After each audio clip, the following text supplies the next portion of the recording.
Hello friends, मैं Avinash Sharma, x assistant commandant BSF. अभी जो न्यूज़ सबसे ज़्यादा छाई हुई है, हर दिन आप कुछ ना कुछ इससे रिलेटेड सुन रहे हो। आप कुछ भी कर रहे हो, चाहे आपका इंटरेस्ट है चाहे नहीं, चाहे आपका इंटरेस्ट युद्ध में हो नहीं, दूसरे देशों में हो चाहे नहीं हो, आर्मी में हो चाहे नहीं हो, देश की सुरक्षा में हो चाहे नहीं हो, चाहे आप इन चीज़ों से एकदम अलूफ हो, लेकिन ये ऐसे शब्द हैं जो आपको बार बार सुनाई दे रहे हैं। ठीक है, जैसे Russia, Ukraine, Putin, UN, USA, NATO, Biden. तो ये कुछ ऐसे शब्द हैं जो आपको हर दिन कई कई बार सुनने को मिल रहे हैं अनेक माध्यमों से। आप जहां भी जा रहे हो, चाहे आप पढ़ाई करते हो तो आप इससे जुड़े हुए हो। अगर आप टीवी देख रहे हो, न्यूज देख रहे हो, अगर आप काफी यंग एज के हो और मीम्स वगैरह में एंजॉय कर रहे हो और उन चीजों को आप देख रहे हो, तो वहां भी आपको दिख रहा है, कहीं ना कहीं आपको हर जगह सर्कुलेट कर रहा है। तो ये क्या है, इसके बारे में आज आपको पूरी जानकारी दूंगा, जितनी जानकारी हर किसी को होनी चाहिए। ठीक है, तो इसको हम आज प्रश्नों के माध्यम से करेंगे। तो चलिए शुरू करते हैं आज का सेशन। सबसे पहला क्वेश्चन, क्या हो रहा है ये सब? क्या है, क्यों हो रहा है, क्यों ऐसी चीजें हमें सुनने को मिल रही है? क्या चल रहा है, कौन से देश है, कहां पे ये सब हो रहा है, क्यों हो रहा है ना? तो क्या हो रहा है ये सब का शुरुआत में गाने के साथ में करना चाहूंगा। तुम मुझे ना चाहो तो कोई बात नहीं, तुम किसी और को चाहोगी तो मुश्किल होगी। ठीक है, ये लाइन जो है, जो इस फील्ड से जुड़े हुए हैं उनको इससे समझ में आ गया होगा कि मैं क्या कहना चाह रहा हूं। ठीक है, तो एक्चुअली में ये हो रहा है रसिया और यूक्रेन के पास में। सबसे पहले हम देखते हैं कि ये रसिया क्या है और ये यूक्रेन क्या है। ठीक है, ये वर्ल्ड मैप, आप यूरेशिया का मैप देख रहे हैं। ठीक है, दुनिया में ये रसिया है आपका। ठीक है, सबसे बड़ा देश है दुनिया का, आप जानते हैं इसको। उसके बाद में यहां पे है यूक्रेन, ये पूरा का पूरा यूरोप में। रसिया जो है, इसका बहुत बड़ा हिस्सा जो है एशिया में है, और छोटा सा हिस्सा लेकिन जो कंपैरेटिवली डेवलप्ड इलाका है वो कहां पे है? वो है लगभग आपके यूरोप में। ठीक है, तो मॉस्को जो इसकी राजधानी है वो सारा यूरोप में आता है। रसिया जो पहले यूएसएसआर के नाम से जाना जाता था, सोवियत संघ जिसको शॉर्ट में बोल देते हैं लोग हिंदी में। ठीक है, तो उससे क्या हुआ, 1989 में जब रसिया बहुत कमजोर हो गया था तो उसके बहुत सारे देश अलग हो गए, 14 देश अलग हो गए। ठीक है, तो कजाकिस्तान, ये जो देख रहे हो ये कंट्रीज जो है ये इससे अलग हुई, ये यहाँ की कंट्री जो है इससे अलग हुई। ठीक है, यहाँ ये कंट्रीज इससे अलग हुई, तो ये सारे देश जो है इससे अलग हो गए। ठीक है, सब अलग हो गए, रसिया अलग अलग देश बन गया। फिर भी इन देशों का नजदीकी किसके साथ रहा? रसिया के साथ। ठीक है, लेकिन समय के साथ में चूंकि रसिया का डेवलपमेंट कम हुआ और यूरोप और दूसरे देश जो है ज्यादा तेजी से डेवलप हुए। ठीक है, तो जो इससे अलग हुए देश थे, पहले तो रसिया के साथ उनका झुकाव रहा, समय के साथ में इक्का दुक्का देश और ऐसे कर करके देशों का झुकाव किधर होने लगा? यूरोप की तरफ। तो जो मैंने भी गाना गाया था, तुम मुझे ना चाहो तो कोई बात नहीं, किसी और को चाहोगी तो मुश्किल होगी। ठीक है, रसिया के साथ यही समस्या आ रही है, क्या कि तुम मेरे साथ रहो ना रहो, ठीक है कोई बात नहीं, लेकिन अगर तुम बेवफाई पे आ गए, तुम किसी और के साथ जा रहे हो, तो फिर वो मैं बर्दाश्त नहीं करूंगा। तो इन सारी समस्याओं की जो सबसे बड़ी वजह है वो यही है। अब इसको हम डेप्थ में जानेंगे कि एक्चुअली में हो क्या रहा है। ठीक है, तो उसके लिए हम पहले एक बार यूरोप का मैप देख लेते हैं शॉर्ट में। ये रसिया हो गया आपका और ये हो गया यूक्रेन। इन्हीं दोनों की हम बेसिकली आज ज्यादा बात करने वाले हैं। ठीक है, और ये इसके बगल में एक बेलारूस देश है जो रसिया का बहुत ज्यादा मतलब चमचा मान लो आप सिंपली। ठीक है, ये 2-3 छोटे मोटे देश हैं इधर, और यहाँ पे जर्मनी है, यहाँ पे फ्रांस है, यहाँ पे यूके है, और ये जो कंट्रीज हैं इन जनरल सारे के सारे ये नाटो कंट्रीज है। ठीक है, नाटो क्या है उसके बारे में भी हम आपको बताएंगे। ठीक है, तो सिंपली यह देखिए, इस मैप को देखिए, रसिया है, यूक्रेन है। ठीक है, तो यूक्रेन जो है इससे अलग हुआ था, बहुत समय तक इनके हिसाब से चलता रहा, सब कुछ ठीक रहा। लेकिन फिर क्या हुआ 2014 में, वहां पे जो जनता थी उसने विद्रोह कर दिया। जब क्या कहते हैं, रसिया के जो राष्ट्रपति थे उनका झुकाव, यूक्रेन के जो राष्ट्रपति थे उनका झुकाव जब रसिया की तरफ ज्यादा था, तो वहां की जनता मांग करने लगी कि हम यूरो के साथ होना चाहते हैं, यूरोप के साथ में होना चाहते हैं, यूरोपियन यूनियन का हिस्सा होना चाहते हैं। ठीक है, तो जो राष्ट्रपति था उनको वो एक तरीके से विद्रोह करके बेदखल कर दिया गया, और जो नए राष्ट्रपति चुनकर आए, ठीक है, उनका बहुत ज्यादा झुकाव जो है वो यूरोप की तरफ था। तो इन्होंने फैसला किया हम यूरोपियन यूनियन का सदस्य बनेंगे, और नाटो का भी बनने की इन्होंने प्रयास किया। ठीक है, उसके एवज में रसिया ने क्या किया, 2014 की बात है, ये कहानी आज की नहीं है, पुरानी कहानी है। ठीक है, महाभारत जैसे था ना, तो महाभारत ऐसा नहीं था कि दोनों ने वो 5 ग्राम मांगे पांडवों ने और रखो अपनी धरती तमाम, और वहां पे नहीं माना तो वहां से महाभारत हो गया। उसके पीछे पूरी कहानी है, उसके पीछे द्रौपदी की भी कहानी है, उसके पीछे पांडव कौरव का बचपना भी है, उसके पीछे भीष्म पितामह की कहानी है। तो वो सारी कहानियां जब मिलके बनती हैं तो फाइनली आता है। तो बैकग्राउंड जब तक आप नहीं समझेंगे तब तक आपको मजा नहीं आएगा। ठीक, तब तक आपको अंडरस्टैंड नहीं, फील नहीं आएगा कि मैं समझता हूँ इस टॉपिक को। तो ये जो क्रीमिया पेनिनसुला देख रहे हैं, क्रीमिया प्रायद्वीप, ये रसिया ने उस समय इनसे अनेक्स कर लिया, इनसे लड़के जीत लिया। पूरे यूरोप के देश जो है चुपचाप देखते रह गए। ठीक है, अब क्या हुआ, उसके बाद में रसिया क्यों चाहता है ये सब, क्यों करना चाहता है, क्यों है कि वो इन हिस्सों को जीतना चाहता है। एक तो हो गया उसका सिक्योरिटी का इशू जो सबसे बड़ा है। ठीक है, कि नाटो जो देश है, जो नाटो के अलायंस देश है, नाटो के जो समर्थक देश होते हैं, उनका आपस में उन्होंने एक क्लॉज बना रखा है, 30 देश लगभग शामिल है उसमें। ठीक है, तो उन्होंने अपना एक क्लॉज बना रखा है, नाटो का जो अपनी कॉन्स्टिट्यूशन है उसका आर्टिकल 5 में उन्होंने लिख रखा है कि जैसे किसी भी एक देश पे अटैक होगा तो सारे देश पे अटैक माना जाएगा और वो सब मिलके लड़ेंगे। ठीक है, रसिया पावरफुल है, अच्छा है, सब कुछ है, लेकिन क्या जब वो नाटो पूरी की पूरी देश आ जाएगी तो रसिया लड़ सकता है? नहीं लड़ सकता, कमजोर हो जाएगा, उनका पलड़ा ज्यादा भारी हो जाएगा। एक लिमिट तक लड़ेगा, लड़ेगा भी तो कमजोर की तरह लड़ेगा। ठीक है, तो वो नहीं चाहता कि ये जो यूक्रेन है वो नाटो में जाए। ठीक है, अभी इसके साथ में ये कुछ हासिल कर सकता है, कभी जीत सकता है, अपनी बातें मनवा सकता है, अपनी दादागिरी दिखा सकता है, अपने फायदे उठा सकता है, अपना रिलेशन बना के रख सकता है। कल को वो जब नाटो का सदस्य बन जाएगा तो वो कुछ नहीं कर सकता। दूसरी बात है, नाटो जो ये देश है, अब ये दूर बैठे हुए हैं रसिया से, है ना, जब वो यहां आ जाएंगे, यहां पे आ जाएंगे तो ये इसके काफी नजदीक आ जाएंगे। रसिया का डिफेंस कॉम्प्रोमाइज होगा। ठीक है, तो रसिया का ये फैक्टर है कि अपना डिफेंस कॉम्प्रोमाइज नहीं होने देना चाहता है। एक जो तीसरा और बहुत बड़ा फैक्टर है कि रसिया, आप देख लीजिए, इतना बड़ा देश है, इसके पास में इधर इतना बड़ा समुद्र है ना, लेकिन ये समुद्र क्या है, ध्रुव के पास में, पोल के पास में, नॉर्थ पोल के पास में, उत्तरी ध्रुव के पास में, ये हमेशा बर्फ से जमा रहता है ये हिस्सा। ठीक है, ये इतना छोटा सा समुद्र है कि इसके पास में यहां से, जहां से ये ऐसे ऐसे ऐसे ऐसे ऐसे ऐसे जाके दुनिया में कहीं जा सकता है। ठीक है, इधर का समुद्र है, ये भी काफी ठंडा है, लेकिन चलो ये भी थोड़ा सा इसके पास में यहाँ पे समुद्र है। ठीक है, इसके बाद में इसके पास समुद्र नहीं है। अगर उसको यहाँ पे व्यापार करना है, इस इलाके में कहीं भी, इधर अफ्रीका है पूरा का पूरा, अफ्रीका के साथ व्यापार करना है, तो ये कहां से आएगा? कौन सा रास्ता इसको चाहिए? इसको समुद्र चाहिए। ठीक है, इसी चक्कर में इसने अफगानिस्तान के साथ युद्ध छेड़ा था, लंबी लड़ाई चली, फिर इसने 1989 में हार मान लिया, वापस आ गया। ठीक है, तो इसको चाहिए समुद्र, इसके बिना इसका पूरा व्यापार जो है कॉम्प्रोमाइज है, ये कहीं ठीक से व्यापार नहीं कर सकता है। समुद्र चाहिए वैसा जो गर्म पानी का हो। ठीक है, अब इस मैप को आप गौर से देखें, ये है रसिया, ठीक है, ये है अजोब सी, अजोब सागर।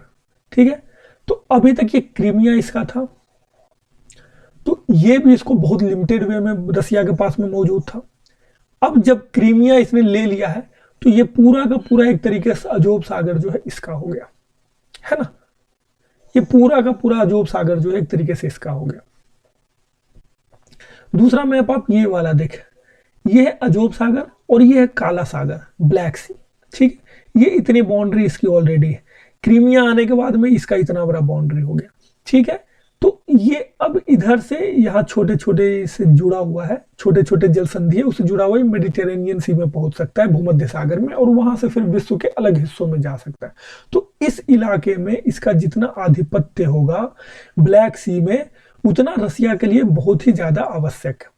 उसके लिए रसिया क्या चाहता है कि यह जो मैप आप देख रहे हैं, दोनेस्क और लुहांस्क वाला इलाका, ये दोनेस्क है, ये लुहांस्क, ये दोनेस्क है और ये लुहांस्क। ठीक है, तो अगर ये इसको जीत लेता है, क्रीमिया ऑलरेडी इसका है, इसको जीतते हुए अगर यहां चला जाता है, ये जो छोटा सा हिस्सा है मोल्डोवा कंट्री का, ये भी बहुत हद तक रसिया के इन्फ्लुएंस में आ जाते हैं, और नहीं आते तो वहां वो विद्रोह करवाने का प्रयास कर रहा है।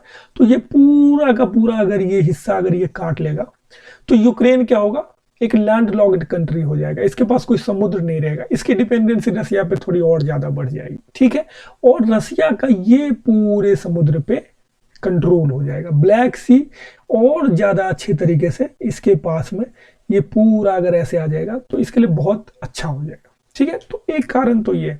दूसरा कारण है जो मैंने पहले आपको बताया कि वो नहीं चाहता कि यूक्रेन उधर जाकर झुके, क्योंकि यूक्रेन झुकेगा नाटो नजदीक आएगा और ये रसिया के सिक्योरिटी पे कॉम्प्रोमाइज होगा। ठीक है, हम नहीं चाहते कि चाइना जो है श्रीलंका में हम्बनटोटा ब्रिज बनाए, पोर्ट बनाए।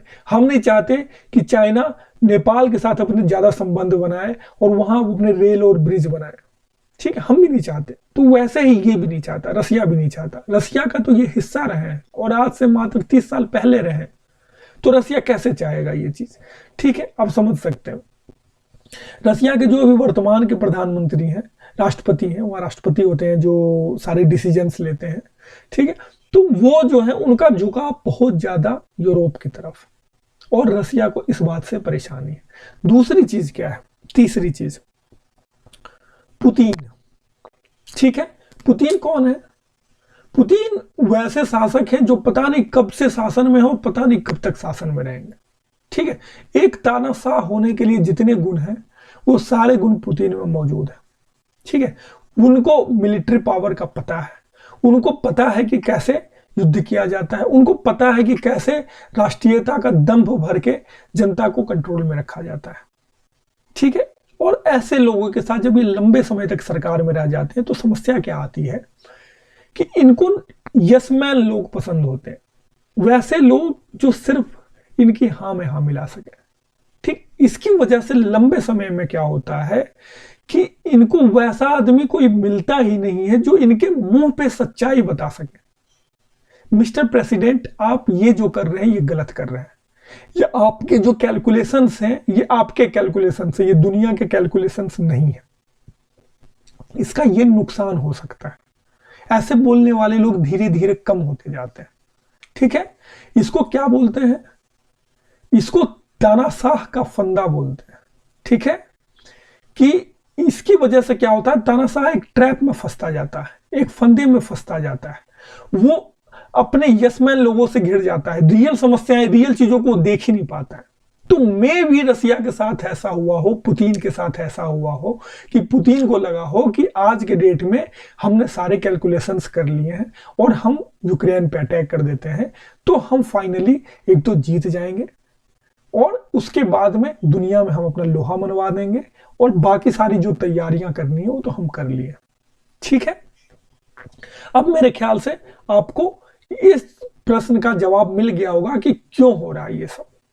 ठीक है, अब कोई भी युद्ध करने के पहले कोई देश तैयारी करता है।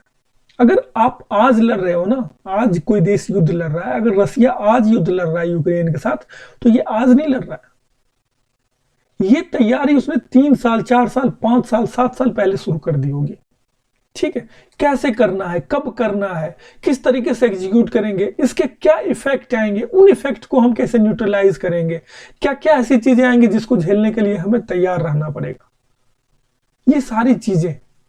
ठीक है, तो इन्होंने क्या क्या तैयारियां की है, एक बार हम जायजा ले सकते हैं इसका। इन्होंने देख लिया कि कौन कौन आ सकता है हमारे अगेंस्ट में और कौन कौन आ सकता है हमारे फेवर में। ठीक है, दो तरह के लोग होते हैं। तो जो अगेंस्ट में आ सकते हैं वो किस लेवल पर अगेंस्ट में जा सकते हैं? यूनाइटेड नेशन है, ये किस लेवल पे इस फील्ड में जा सकता है? ठीक है, तो इसमें यूनाइटेड नेशन का एक नियम है जिसका अमेरिका आज तक हमेशा फायदा उठाता रहा है। इन्होंने भी उस नियम को अच्छे से पकड़ा। इस बार जिस तरीके से अमेरिका आज तक फायदा उठाता आया, इन्होंने उस नियम को इस बार पकड़ा। यूनाइटेड नेशन का नियम है कि आप किसी भी देश के साथ में युद्ध में नहीं जा सकते डायरेक्टली, आप अटैक नहीं कर सकते। लेकिन अगर आपका पड़ोसी देश हो या ऐसा देश हो जहां पे वहां के लोग परेशान हैं, वहां की सरकार उनका दमन कर रही है, वहां के लोग आपसे मदद मांग रहे हो, तो आप उनका मदद करने के लिए जा सकते हैं। ठीक है, तो यही काम किया है पुतिन ने, यही काम करता है कौन? अमेरिका।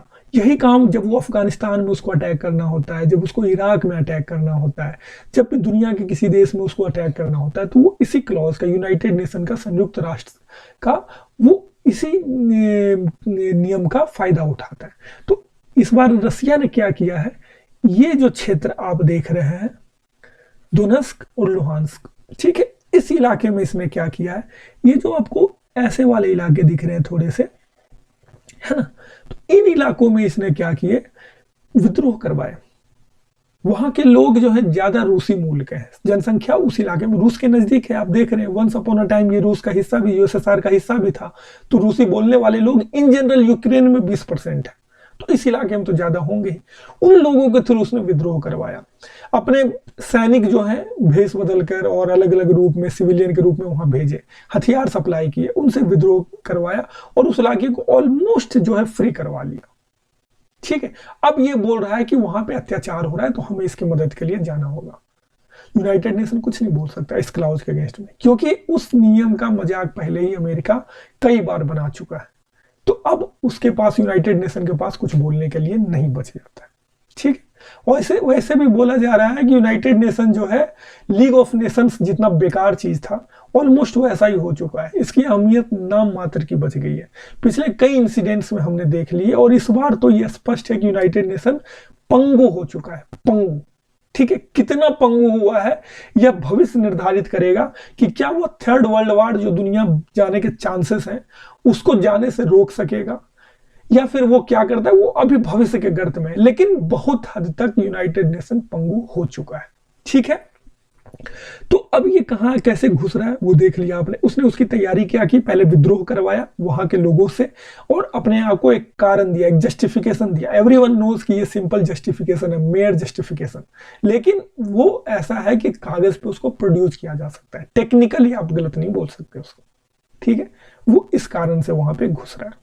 ठीक है, उसके बाद और क्या तैयारी की उसने, अभी आपने सुना होगा कि अपना क्या कहते हैं, ये जो अपना क्या कहते हैं, ये जो सबसे बदमाश देश है अपना पड़ोसी, अरे वो जो लाल लाल है, अरे वही चाइना वाले नालायक लोग, हाँ जो भी है। तो इन्होंने क्या किया, अपने यहाँ ओलंपिक ऑर्गेनाइज करवाया, बहुत लोगों ने बहिष्कार किया, बहुत सारे देशों ने। ठीक है, ओलंपिक हुआ। चीन और रूस का आज के डेट में संबंध बहुत अच्छा है। ठीक है, तो क्या हुआ, रूस को, पुतिन को इनवाइट किया उसने जिस दिन समापन था, और उस दिन बुलवाया पुतिन से कि आप बोलो ताइवान हमारा हिस्सा है। ठीक है, वो क्या है, वो इसका पार्ट है, चीन का पार्ट। पुतिन ने बोल दिया। अब चाइना जो है उसके समर्थन में आ गया। अब वो जो भी करेगा, चाइना बहुत बड़ी शक्ति है उसके फेवर में।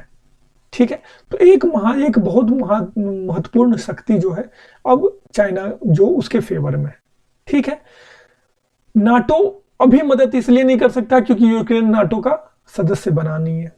उनके बीच में ऐसी कोई ट्रीटी हुई नहीं है कि जिसकी वजह से वो कर सके। चिल्ला रहा है, दूर से चिल्ला रहा है, जैसे होता है ना कि दो दोस्त लड़ रहे हैं, तो आपका दोस्त लड़ने गया, बोले जा बेटा लड़ ले तू, मैं देख लूंगा, मैं हूं तेरे साथ में, मैं तो हूं ना, मैं खड़ा हूं।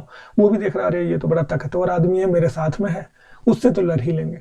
वो भी लड़ने के लिए चला गया, लड़ने तो चला गया। वो सामने वाले ने बोला भैया लड़ाई हम दोनों की है, आपके साथ में हमारे रिलेशन कैसे भी हो, लड़ाई नहीं है आपसे, तो आप देख लो, और मैं तो लड़ूंगा, हिम्मत है तो तुम भी आ जाओ, नुकसान झेलने के लिए तैयार हो। तो इतना जब ब्लंटली कोई बोलता है ना कि मैं तो लड़ूंगा, तुम्हारे पास हिम्मत है तो आ जाओ, मेरी लड़ाई तुमसे नहीं है, मेरी लड़ाई इससे। तुम आओगे तो तुम अपने रिस्क पे आओगे, तुम देख लेना, ठीक है। तो इतना जब डायरेक्टली बोलता है तो हिम्मत फिर जवाब दे देती है ऐसे लोगों की, ठीक है। तो ऑलमोस्ट इसी टोन में है पुतिन। उन्होंने स्पष्ट रूप से कह दिया है कि मैं तो इसको मारूंगा, जिसको आना है आ जाओ, मेरी तुमसे कोई दुश्मनी नहीं है, तुम्हारे से जो भी चल रहा है कोल्ड वार, ये वार वो वार चलने दो, लेकिन हमारी तुमसे डायरेक्ट नहीं है। तुम्हारे पास न मिसाइल दाग रहे हैं, ना तुम्हारे पास दगवाने आ रहे हैं, ठीक है। तो इसकी वजह से वो है बहुत बड़ी दुविधा में। अगर इसका साथ नहीं दिया तो कोई भी कल को उनके साथ में नहीं खड़ा होगा। कोई भी जो छोटे देश हैं जो यूएसए के साथ में खड़े होते हैं या नाटो के फेवर में जाना चाहते हैं, वो बोलेंगे क्या फायदा है, कौन बचा रहा है हमें, पहले हम उसके पास में जाएंगे तब तक कोई दूसरा पीट देगा, जब तक हम मदद मांगेंगे तो चुपचाप खड़ा हो जाएगा, यार लड़ाई तो तुम्हारी है, अब उससे मैं कैसे लड़ूं। कोई छोटा मोटा होता उसको समझा देता। तो इसका एक ओवरऑल इंपैक्ट ये पड़ेगा, यूएस की जो स्थिति है वो बहुत डाउन होगी वर्ल्ड में, जो उसका एक पावर के रूप में है। तो इसका सबसे बड़ा फायदा किसको है, चाइना को। चाइना चाहता है कि यूएसए कमजोर हो, ठीक है। दूसरा चीज चाइना चाहता है कि ताइवान और जो उधर छोटे छोटे साउथ सी में वहां पे छोटे छोटे द्वीप है साउथ चाइना सी में, उस पर कब्जा जमाना चाहता है वो। तो उसका उसको मौका मिलेगा, ठीक है, उसके हौसले बढ़ेंगे।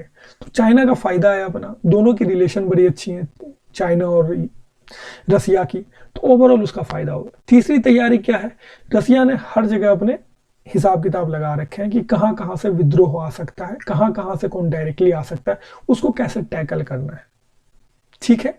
चौथी जो सबसे बड़ी तैयारी की है रसिया ने, उसने अपने सारे कैलकुलेशंस जोड़े, ये क्या करेंगे हमारे ऊपर, ये दुनिया भर के रोक लगा देंगे, निषेध लगा देंगे, सेक्शंस लगा देंगे हमारे ऊपर में, सारे सैंक्शंस लगा देंगे कि तुम्हारे साथ कोई व्यापार नहीं होगा, तुम्हारी क्या कहते हैं तेल को हम नहीं खरीदेंगे, इस तरह की जो भी चीजें आप कर सकते हो करो। लेकिन इस चीज में क्या हो गया, वो कौन सी मूवी थी अभी आई थी, मैरी कॉम वाली थी ना, जिसमें बोलते हैं किसी को इतना मत डराओ कि उसको डर से ही डर लगना बंद हो जाए, है ना। तो यही चीज चाइना के रसिया के साथ में इस फील्ड में हो चुका है। दुनिया ने उन पे इतने सैंक्शंस लगा दिए पिछले 5 साल 10 साल में, कई सालों में। पहले G8 का मेंबर होता था, जब क्रीमिया पे इसने अटैक किया तो G8 के मेंबर से इसको हटा दिया, G7 हो गया, ठीक है। उसके बाद में इसके सारे आयात निर्यात और 50 तरह की चीजों पे रोक लगा दिया, व्यापार पे रोक लगा दिया, सारी चीजें लगा दी। तो रसिया मेंटली तैयार है। उस दौरान इसने क्या किया, 2014 से लेकर 2022 के बीच में पूरी तैयारी की, अपनी इकोनॉमी को स्ट्रॉन्ग किया, अपने डेट को जो कर्ज है उसको कम किया। आज के डेट में रसिया का डेट टू जीडीपी रेशियो जो बोलते हैं, ठीक है, वो मात्र 18% है। अगर आपको यह संख्या नहीं समझ में आ रही है तो इसको एक अंदाजा देने के लिए मैं आपको बोल रहा हूं कि यूएसए का 113% डेट टू जीडीपी रेशियो। उसके और भी कारण है, ठीक है, ऐसा नहीं कि यूएस की इकोनॉमी खराब है, लेकिन उसके और भी कारण है। और इसका मात्र 18%, भारत जैसे देश का 80% के आसपास रहता है डेट टू जीडीपी रेशियो। और रसिया ने अपना क्या रखा है, कर्ज पूरी जीडीपी की तुलना में कर्ज कितना है, मात्र 18% है। उसमें भी वो वाले कर्ज जो तुरंत देने हैं वो कितने परसेंट है, 10%, मात्र 10%। जो आपको दूसरे देश होंगे ना जो बोलेंगे अब ये लोन चाहिए भाई, अब हमें, अब हम तुमको नहीं एक्सटेंड करेंगे, ऐसे सिचुएशन आगे कर सकते हैं। तो उन्होंने उसके लिए अपना फॉरेन रिजर्व जो है बहुत ज्यादा बना के रखा है। कितना ज्यादा बना के रखा है, ऑलमोस्ट इंडियन इकोनॉमी का 2/3, 2/3 इतना बड़ा उन्होंने फॉरेन रिजर्व बना के रखा। दुनिया में चौथा सबसे ज्यादा फॉरेन रिजर्व आज के डेट में रसिया के पास में, ठीक है। तो इकोनॉमी को उन्होंने अपना कैलकुलेशन कर लिया है। चौथी चीज क्या है, आज के डेट में यूएसए जो है, इसी में अगला जो पॉइंट है, यूएसए जो आज के डेट में ईरान और वेनेजुएला दोनों जो तेल उत्पादन के सबसे बड़े बड़े देश हैं, उन पे अलग अलग तरह के सैंक्शंस अलग अलग कारणों से लगा के रखा हुआ है, ठीक है। अब अगर वो रसिया पे भी लगा देता है तो दुनिया में तेल की कमी हो जाएगी एकाएक, पूरी दुनिया हाहाकार करने लगेगी। आप 100 रुपए जो तेल मिल रहा है 125 रुपए हो जाएगा, 150 रुपए हो जाएगा। ये चीज आम आदमी नहीं बर्दाश्त कर सकता कहीं भी। तो एक लिमिट से ज्यादा आप उनका कंट्रोल नहीं कर सकते।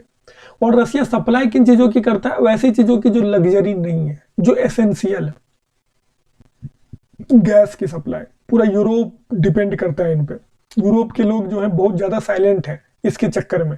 उनको पता है कि जैसे ही रसिया पे ज्यादा सैंक्शंस लगाओगे, गैस महंगी हो जाएगी हमारे यहाँ, पेट्रोलियम महंगा हो जाएगा हमारे यहाँ। तो जैसे ये बेसिक नीड की चीजें हैं, हर किसी को इससे फर्क पड़ता है, तो कोई नहीं चाहता है कि ऐसी चीजें हो। तो रसिया ने अपने आप को बाहर के जो रिसोर्सेज हैं उस पर डिपेंडेंसी अपनी कम कर रखी है, अपना आउटसोर्स ज्यादा कर रखा है, मतलब अपने जो रिसोर्सेज हैं उनके एक्सपोर्ट ज्यादा कर रखे हैं आज के डेट में। उसकी खुद की इकोनॉमी जो है स्ट्रांग है, सारे सैंक्शंस के लिए तैयार है, वो तैयार है, लगाओ रोक भाई, हम तो तैयार है, हम तो करेंगे। ठीक है, तो ये थी रसिया की तैयारी। भारत ने भी जब 1971 वार लड़ा था पाकिस्तान के साथ में, हालांकि पूरी की पूरी पाकिस्तान की गलती थी, उन्होंने हमें मजबूर किया लड़ने के लिए, हमारे पास कोई ऑप्शन नहीं था। बांग्लादेश जो कि उस समय पूर्वी पाकिस्तान हुआ करता था, वहाँ के लोग जो हैं वो भाग भाग के लाखों करोड़ों की संख्या में हमारे यहाँ आ रहे थे शरणागत के लिए। हमारे पास कोई ऑप्शन नहीं बचा, हम उनका मदद देने गए और फिर पाकिस्तान से युद्ध किया। अब पाकिस्तान जैसे देश क्या लड़ेंगे भारत से, पता है, ये सरेंडर कर दिया उन्होंने, दुनिया की सबसे बड़ा सरेंडर, सबसे बेइज्जती वाला सरेंडर। एक बार में ऑलमोस्ट 1 लाख लोग, 93,000 96,000 सैनिक सरेंडर कर रहे हैं क्लियरली, हम आत्मसमर्पण करते हैं आपके चरणों में दासी, वैसा टाइप। तो ठीक है, वो औकात उनको दिख गई उस समय। तो उस समय भी इंदिरा गांधी ने भी बहुत तैयारी की थी, कैसे कैसे कहाँ से, अगर वो पाकिस्तान जो है अगर यूएस से सपोर्ट मंगवाएगा तो उसको हम कैसे यूएसएसआर से टैकल करवाएंगे, वो देश हमारे ऊपर ये करेगा तो हम उसको कैसे टैकल करेंगे, हम अपनी तैयारी कैसे करवाएंगे, हम कैसे इंश्योर करेंगे कि जीत हमारी हो। तो ये सारी तैयारी रसिया ने कई सालों से की है। ठीक है, तो अब है कि क्या तीसरा विश्व युद्ध होगा। अटैक तो हो चुका, युद्ध बदस्तूर जारी है। जर्मनी ने भी घोषणा कर दी कि हम अपने टैंक जो है, एंटी टैंक मिसाइल्स या इस तरह की जो चीजें हैं, वो हम अपनी तरफ से यूक्रेन को देंगे। तो क्या ये इस तरीके से बढ़ता जाएगा और तृतीय विश्व युद्ध होगा? ये कहना आसान नहीं है, लेकिन ना तो ना कहा जा सकता आज के समय में, ना तो हाँ कहा जा सकता है। दोनों के अपने अपने कारण हैं, वो किस डायरेक्शन में, वो कहते हैं ना, युद्ध आप शुरू कर सकते हो लेकिन वो आपकी मर्जी से खत्म नहीं होगा, वो बढ़ेगा अपने हिसाब से। आपने जो नहीं सोचा होगा वो चीजें भी होंगी युद्ध में। ठीक है, तो वही संभावना यहां भी है, कह नहीं सकते। उन्होंने अपनी तरफ से हेल्प यूरोप ने देनी चालू की है थोड़ी थोड़ी। रसिया डिटरमाइंड है, रसिया को नहीं पता है कि मुझे कहां एग्जैक्टली रुकना है। रसिया ने अपना डिसाइड करके रखा है उतना बड़ा हिस्सा लूंगा। क्या यूक्रेन उसके लिए तैयार है? नहीं, कोई भी देश तैयार नहीं होगा, खास करके इतना इंपॉर्टेंट बाउंड्री उसका कट जाए तो। ठीक है, वो फॉल गेम चिल्लाएगा, फॉल फॉल चिल्लाएगा और वो यूरोप से मदद मांगेगा, यूएन से मदद मांगेगा, यूएस से मदद मांगेगा। किसी भी तरीके से अगर ये कहीं भी फैला किसी भी कारण से, जैसे जर्मनी ने अब इन्हें टैंक देने चालू किया, ये चीजें अब चालू की है, अगर वो चीज कहीं से भी रसिया ने उसको पर्सनली ले लिया या कुछ भी किया और जर्मनी के साथ अपना युद्ध बढ़ाया या कुछ उस तरीके से बढ़ा, तो कहां पे लॉक हॉर्न होगा, कहां पे सिंह भिड़ेंगे और कहां से वो किस डायरेक्शन में बढ़ेगा, इसको कोई नहीं कह सकता। ठीक है, आप देख रहे हैं यूएन, मैंने बता दिया, ऑलमोस्ट किसी काम का नहीं रह गया है। यूएसए चिल्ला रहा है हम तुम्हारे साथ हैं, तुम लड़ो तुम लड़ो, तुम लड़ जाओ बेटा, हम हैं ना तुम्हारे साथ में, हम हैं खड़े, कोई दिक्कत नहीं, लेकिन एग्जैक्टली लड़ने की स्थिति में नहीं है। ठीक है, वो तो तब है जब बाइडेन है यहाँ पे। ट्रंप होता तो क्या होता? ट्रंप तो कंपैरेटिवली बहुत पॉजिटिव थे था रूस के प्रति ना, लेकिन रसिया को अपनी तैयारी देखनी थी, इसलिए उसने ये युद्ध ट्रंप के समय में नहीं बाइडेन के समय में चुना है।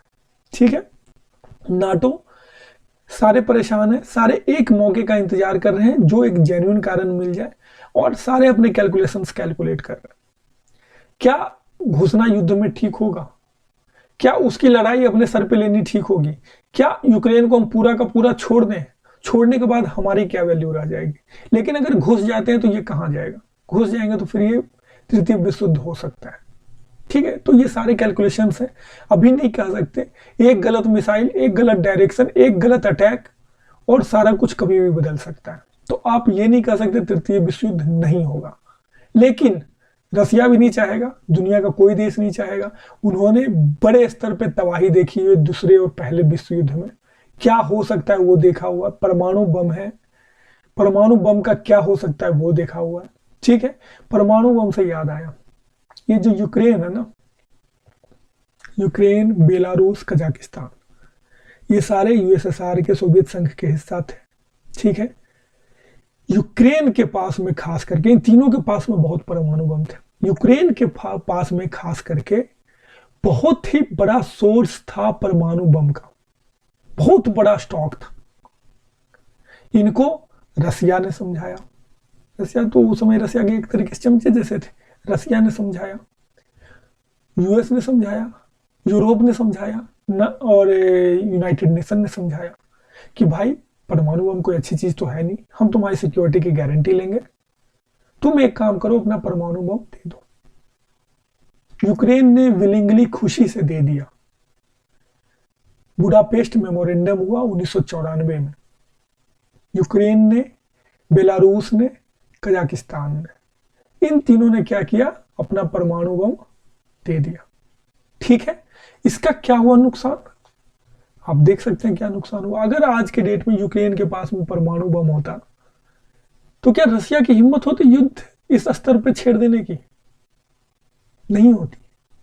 ठीक है, तो कल को जो देश बना रहे हैं परमाणु बम, जैसे इजराइल हो गए, ईरान हो गए, नॉर्थ कोरिया हो गया, तो ये लोग अब तो उनको बोलेंगे अब हम तो छोड़ेंगे ही नहीं भाई, हमने देख लिया एक ने दे दिया उसका क्या नतीजा है, अब हम कैसे छोड़ सकते हैं परमाणु बम, अब हम नहीं छोड़ेंगे। ठीक है, तो उसका एक इंपैक्ट ये जाएगा पूरी दुनिया में कि लोग ज्यादा से ज्यादा वेपन, मास डिस्ट्रक्शन के वेपन बनाने की कोशिश करेंगे, अपने पास रखने की कोशिश करेंगे।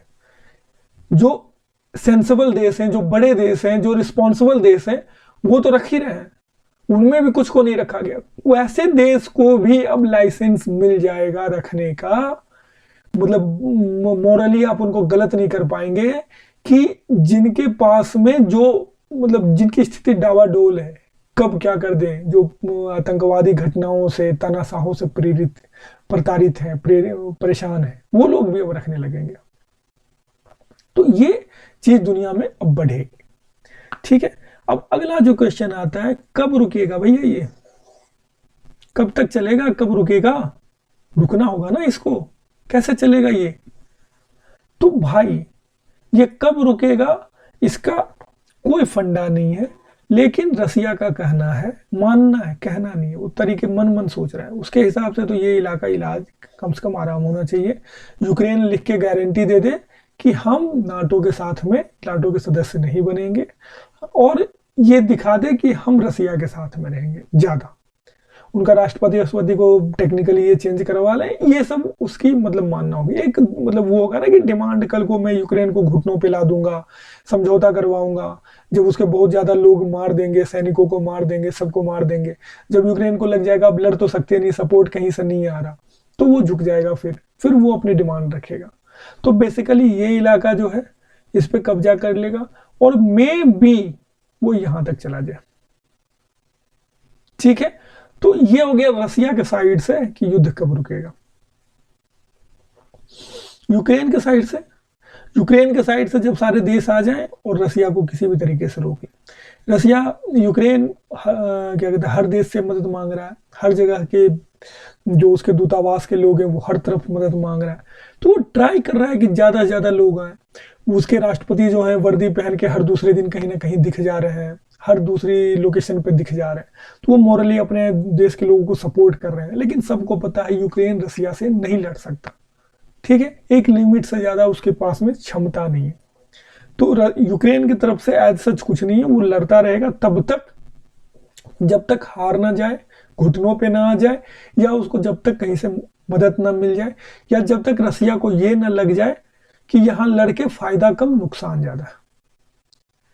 ये यूक्रेन के साइड से ये युद्ध तब रुकेगा, रसिया के साइड से ये युद्ध तब रुकेगा जब तक कि कोई दूसरा देश बहुत बड़ा ना आ जाए, और या फिर ये वाला, और अगर ये हो पाए तो ये वाला हमें मिल ना जाए। ठीक है, तो ये बात यहीं पे जाके रुकने की संभावना है। ठीक है। सेकेंड वर्ल्ड वार या for that matter first world war, क्या बोलते हैं ये लोग कि ये जो अफ्रीका वाले हैं, ये जो एशिया वाले हैं, ये जो मुस्लिम कंट्री वाले हैं, इन्होंने गदर मचा रखा है दुनिया में। मैक्सिको को, साउथ अमेरिका ड्रग्स डील कर रहे हैं, ये कर रहे हैं, इन्होंने मतलब दुनिया को परेशान कर रखा है। थर्ड वर्ल्ड प्रॉब्लम्स और उसकी वजह से जो गरीबी और उसकी वजह से जो हथियार पे डिपेंडेंसी, आतंकवाद और इस तरह की चीजें, ये उनकी समस्या है। पहला विश्व युद्ध कहाँ हुआ भाई? यूरोप में। बड़े पढ़े लिखे लोग थे आप तो। दूसरा विश्व युद्ध कहाँ हुआ भाई? यूरोप में। और ज्यादा पढ़ लिख गए थे तब तक तो। और ये तीसरे की संभावना बन रही है, ये कहां हो रहा है? वहीं पे यूरोप में। तो ये जो है ना, ये कहने की कि हम बहुत सेंसिबल हैं, हमारे पास में क्या कहते हैं फालतू की चीजें लड़ने के लिए नहीं है, हम ह्यूमैनिटी की बात करते हैं, ये सारे ढकोसले हैं, दिखावा है इनका। ठीक है। कौन कहां से कौन किसी को एक लपेड़ा मारेगा और कहां से कितनी बड़ी युद्ध हो जाएगी, कुछ भी कहना मुश्किल है। ठीक है। पुतिन ने शुरुआत कर दी है, अब ये कहां जाके रुकेगी कुछ भी कहना मुश्किल। ठीक है। उस समय लीग ऑफ नेशन अक्षम हो चुका था, क्षमता उसकी पूरी खत्म हो चुकी थी। आज के डेट में ऑलमोस्ट यूनाइटेड नेशन का यही हाल है। ठीक है। पुतिन रसिया को अपना पावर बढ़ाना है, एक्सटेंड करना है। ऑटोक्रेटिक रूल है, तानाशाही रवैया है पुतिन का, बहुत हद तक बहुत स्ट्रोंग है। अभी तक उसने जो जो कदम उठाए कंपैरेटिवली सही हुए हैं, उसके उम्मीदों के अनुसार से गए हैं। उसने जहां भी मिलिट्री एडवेंचर किया है, वो सारी चीजें उसके फेवर में गई हैं। लेकिन बात तो ये है ना, आपने छोटी छोटी सफलताएं हासिल की और आपका हौसला बढ़ गया। सोचते क्या थे कि यार मैं गांव के तालाब में तो तैर लेता हूं, गंगा जी पार कर ही जाऊंगा। लिमिट है ना आपकी कैपेसिटी, कहां तक जाओगे, गंगा जी में जाओगे, पार करोगे कि डूब जाओगे, कौन जानता है। Let's see. बहरहाल जो सबसे बड़ा फायदा दिख रहा है वो चीन का है। इसी बहाने वो देख रहा है कि लगे हाथ, चीन की आदत रही है। 1962 का युद्ध देख लो। 1962 का युद्ध जो उसने भारत के खिलाफ छेड़ा था, वो बहुत सही समय का फायदा उठाया। कोल्ड वॉर उस समय अपने चरम पे था, मिसाइलें तन गई थी क्यूबा में जाके, दुनिया में न्यूक्लियर अटैक का खतरा उत्पन्न हो गया था। चाइना ऑलमोस्ट उसी समय का फायदा उठाते हुए, जब दुनिया दूसरी जगह मशगूल थी, चुपचाप उसने भारत के साथ में अपनी तैयारी के साथ में हिसाब किताब कर लिया। यही मौका चाइना इस बार ताइवान के साथ देख रहा है। लोग उलझे रहे उधर, लोग दिख जाए कि इनके पास कुछ नहीं है कहने को, ये फालतू में बॉस बन के फिरते हैं नहीं इनके पास कुछ। ये साबित हो जाए, मैं चुपचाप ताइवान को कब्जा जमा लूंगा, सीधे अनाउंस कर दूंगा आजा भाई, कौन है आने वाला आजा। तो उस चक्कर में है चीन। अब बात है भारत पर असर। ठीक है। तो भारत पे इसका क्या असर पड़ेगा? रूस जो है हमारा बहुत ही महत्वपूर्ण एलाय है। ठीक है। हमेशा से रहा है। 1971 वार में उसने हमारे लिए जो किया वो रियली में अप्रिसिएबल है। ठीक है। और आज के समय में हमारा झुकाव रूस से कम यूएस की तरफ ज्यादा है। हमारा व्यापार उनके साथ ज्यादा है, फायदेमंद व्यापार है। यूएसए जो है ज्यादा बड़ी पावर है। यूरोप के साथ में हमारा काफी अच्छा रिलेशन है, काफी ज्यादा ट्रेड है। हमारी परचेजिंग जो है, पहले हम ट्रेडिशनल वेपन रसिया के साथ खरीद रहे थे, अब हम उधर से जाके खरीद रहे हैं। ठीक है। तो अब हमारा झुकाव उधर ज्यादा है, लेकिन रसिया के साथ हमारा रिलेशन खराब नहीं है। दूसरी चीज क्या है, हम रसिया के साथ हमारा रिलेशन खराब करना भी नहीं चाहते। रसिया बहुत ही नजदीक है चीन के, चीन के साथ उसके रिलेशन ज्यादा अच्छे। हम नहीं चाहते कि कल को ऐसी सिचुएशन हो कि हाँ भारत और चीन में किसी भी प्रकार की बात बने तो रसिया उसमें एकदम क्लियरली चाइना के फेवर में हो। यह हमारी डिप्लोमेसी की एक बहुत बड़ी हार होगी।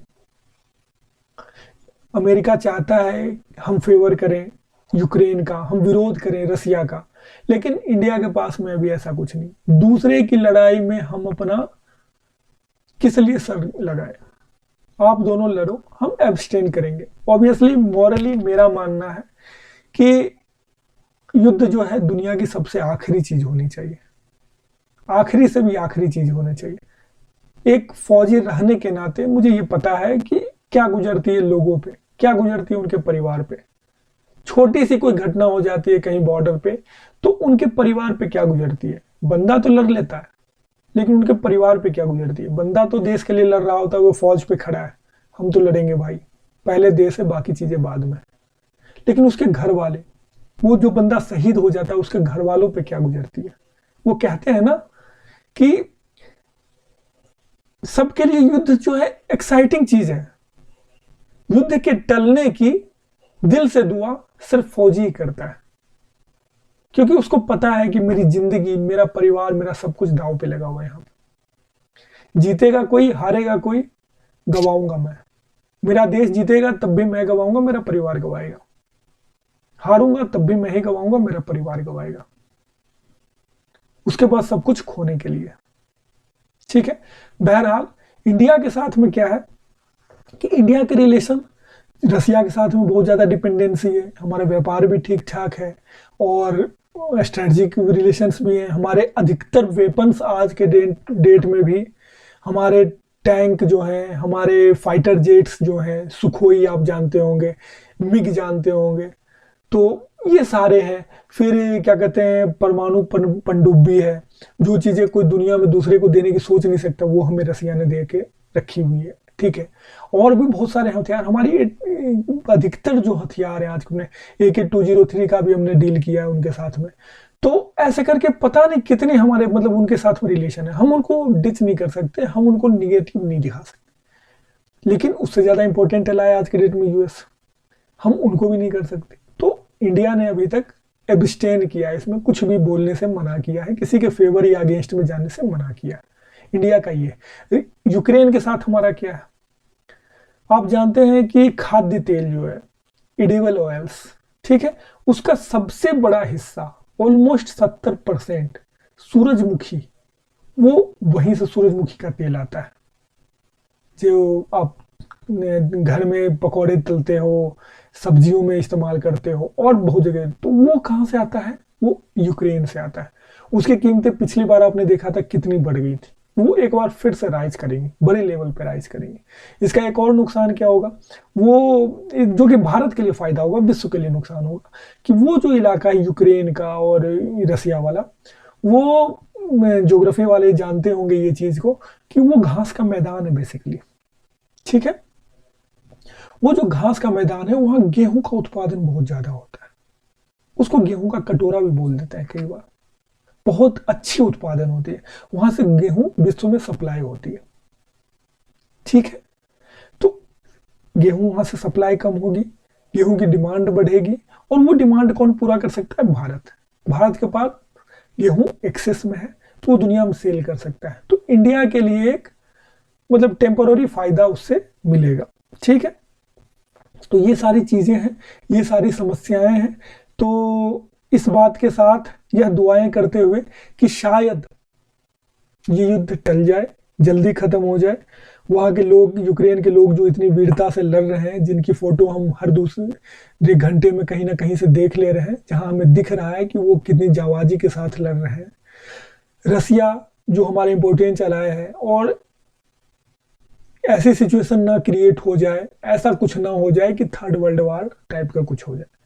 भारत साइड है, भारत दूर है, लेकिन जब इस तरह की घटनाएं बढ़ती हैं पूरी दुनिया पे इसका असर पड़ता है, लंबा असर पड़ता है।